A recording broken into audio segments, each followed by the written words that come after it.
नमस्कार, मी पंजाब डक. आज आहे 29 जुलै 2026. आजचा खास करून अंदाज देण्याचं कारण की राज्यामध्ये आज काही काही ठिकाणी अतिमुसळधार पाऊस होणार आहे, अतिवृष्टी होणार आहे. म्हणून हा काही जिल्ह्यात होणार आहे, त्याच जिल्ह्यातल्या शेतकऱ्यांना अंदाज लक्ष यायचा. सगळ्यात महत्वाचं मुसळधार कुठं पाऊस पडणार आहे तर सगळ्यात महत्वाचं चंद्रपूर जिल्हा, नागपूर जिल्हा, भंडारा जिल्हा, गोंदिया जिल्हा, यवतमाळ जिल्हा, वाशिम जिल्हा, त्याच्यानंतर हिंगोली जिल्हा, त्याच्यानंतर परभणी जिल्हा, नांदेड जिल्हा, आणि त्याच्यानंतर इकडं अमरावती, अकोला, बुलढाणा, त्याच्यानंतर जळगाव, संभाजीनगर, जालना, नंदुरबार, धुळे, मालेगाव, नाशिक आणि ह्या पट्ट्यामध्ये काय होणार आहे 29, 30, 31च्या दरम्यान काही ठिकाणी अतिमुसळधार पडणार आहे, काही ठिकाणी अतिवृष्टी होणार आहे. म्हणून हा अंदाज लक्षात यायचा. जिल्ह्यात सर्वत्र नाही पडणार, पण काही काही भागामध्ये, जिल्ह्यातल्या काही भागामध्ये अतिवृष्टी होणार आहे. म्हणून हा अंदाज सर्व शेतकऱ्यांना लक्षात यायचा. उर्वरित राज्यामध्ये बीड जिल्हा झालं, लातूर जिल्हा झालं, धाराशिव जिल्हा झालं, सोलापूर जिल्हा झालं, अहिल्यानगर झालं, ह्या जिल्ह्यामध्ये म्हणजे इकडं पाऊस पडत, मुसळधार पाऊस पडत असल्यामुळे तिकडं रिमझिम पाऊस पडणार आहे. म्हणून हा अंदाज त्या शेतकऱ्यांनी लक्षात यायचा. राज्यात पश्चिम महाराष्ट्रात सरी राहतील म्हणून हे देखील अंदाज लक्षात यायचा. कोकणपट्टी घाटमाथ्यावरला पाऊस तसा चालू राहील म्हणून हे देखील लक्षात यायचा.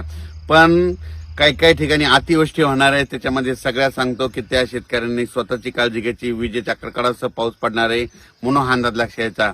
चंद्रपूर जिल्ह्यातल्या शेतकऱ्यांनी अंदाज लक्षात यायचा. तिकडे मुसळधार, अतिमुसळधार त्या जिल्ह्यात काही ठिकाणी होणार आहे म्हणून लक्षात यायचं. यवतमाळ जिल्ह्यात पुसद, वाशिम त्या पट्ट्यामध्ये हिंगोलीकडं तिकडे अतिमुसळधार पाऊस पडणार आहे. परभणी जिल्ह्यात देखील काय होणार आहे, काही काही ठिकाणी अतिमुसळधार पाऊस पडणार आहे. इकडे जालना जिल्ह्यात परतूर ह्या साईडनं अतिमुसळधार पाऊस पडणार आहे. जालना जिल्ह्यात भोकरदन, राजूर, सिल्लोड ह्या परिसरामध्ये, जाफराबाद त्या परिसरामध्ये अतिमुसळधार पाऊस पडणार आहे. म्हणून वडी नाल्याला पाणी येणार आहे म्हणून त्यांनी अंदाज लक्षात यायचा. जळगाव जिल्ह्यात देखील अतिमुसळधार पाऊस पडणार आहे. धुळे जिल्ह्यात देखील अतिमुसळधार पाऊस पडणार आहे. नंदुरबार जिल्ह्यात देखील अतिमुसळधार पाऊस पडणार आहे म्हणून हा अंदाज लक्षात यायचा. पण ह्या पट्ट्यामध्ये एक कमी दाबाचा पट्टा जात असल्यामुळं ह्या पट्ट्यात अतिमुसळधार, काही ठिकाणी मुसळधार, कुठं शेतातून पाणी निघणारा पाऊस पडणार आहे. म्हणून काय होणार आहे, इकडे परत सांगतो की बीड जिल्हा, लातूर जिल्हा, धाराशिव जिल्हा, सोलापूर जिल्हा, अहिल्यानगर तिकडे मात्र रिमझिम पाऊस राहणार आहे. म्हणून हा अंदाज शेतकऱ्यांनी लक्षात घ्यायचा. कोल्हापूर, सांगली, जत, इकडे पुणे तिकडे मात्र सरी चालू राहतील म्हणून हे अंदाज लक्षात यायचा. कर्नाटकमध्ये देखील पाऊस पडणार आहे म्हणून लक्षात यायचा. आणि सोलापूर जिल्ह्यासाठी खास करून आनंदाची बातमी, सोलापूर, धाराशिव, लातूर तुमच्याकडे मात्र 5 तारखेपर्यंत म्हणजे ह्या 3-4 जिल्ह्याला, सोलापूर जिल्हा, लातूर जिल्हा, धाराशिव जिल्हा, नांदेड जिल्हा 5 तारखेपर्यंत चांगला पाऊस राहणार आहे. म्हणून तुमच्या पेरण्या व्यवस्थित होणार आहे. म्हणून तुमच्यासाठी आनंदाची बातमी.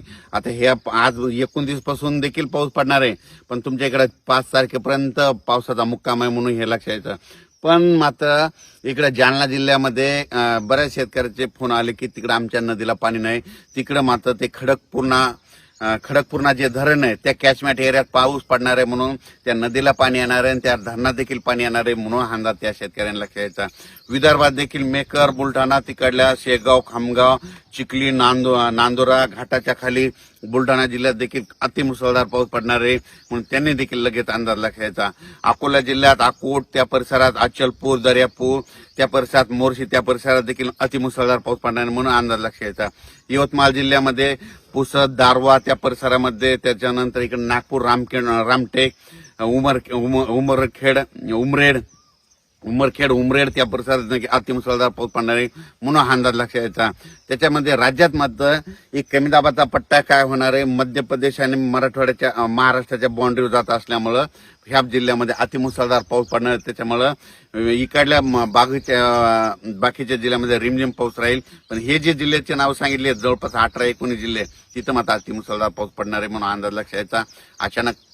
अचानकपणे अंदाज देण्याचं कारण की तुम्हाला सांगू इच्छितो, काल देखील नागपूरला अतिमुसळधार पाऊस झाला. तसंच नागपूरला आज देखील होणार आहे, चंद्रपूरला देखील होणार आहे, यवतमाळला देखील होणार आहे, इकडे वर्ध्याकडे होणार आहे, इकडं हिंगोलीकडे होईल, वाशिम जिल्ह्यात देखील होणार आहे, बुलढाणा जिल्ह्यात देखील होणार आहे, त्याच्यानंतर अमरावती, अकोल्याकडे होणार आहे, त्याच्यानंतर परभणी जिल्ह्यात काही भागात होणार आहे जालना जिल्ह्यात काही भागात होणार आहे, जळगाव जिल्ह्यामध्ये संपूर्ण जिल्ह्यामध्ये बऱ्याच प्रमाणात होणार आहे, धुळे नंदुरबार सगळीकडे पाऊस, नाशिककडे देखील होणार आहे. म्हणून त्याच्यामुळे परत गोदावरी नदीला देखील पाणी येणार आहे म्हणून अंदाज लक्षात द्यायचा.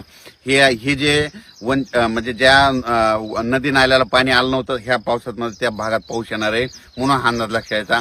पण तुम्हाला सांगतो पश्चिम महाराष्ट्रातल्या शेतकऱ्याला सांगू इच्छितो की सोलापूर, सांगली, सातारा, कोल्हापूर ह्या परिसरातला ऑगस्टच्या शेवटच्या आठवड्यात म्हणजे शेवटच्या आठवड्यात मात्र परत तुमच्या इकडे एक मोठा पाऊस असाच येणार आहे म्हणून त्यांनाही देखील अंदाज लक्षात यायचा.